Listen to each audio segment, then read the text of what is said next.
Umiigting ang panawagan ng mga nagtatrabaho sa BPO industry para sa kanilang seguridad kasunod ng pagkapatay sa isang call center agent. Ang hiling nila, proteksyon, lalo na para sa mga babaeng empleyado gaya ng shuttle service. Madaling araw noong February 3 nang ma-hold up at mapatay ang call center agent na si Eleanor Gonzalez habang papasok sana sa trabaho. Hindi pa nadadakip ang salarin.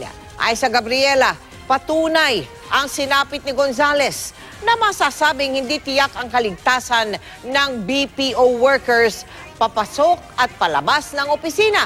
Lalo't karamihan madaling araw ang oras ng trabaho. Napaka-vulnerable talaga ng kalagayan nila. 70% ng call center agents natin ay kababaihan. At panggabi nga sila, pang umaga yung kanilang mga trabaho. Ngayon, kailangan talaga ng protection sa kanila.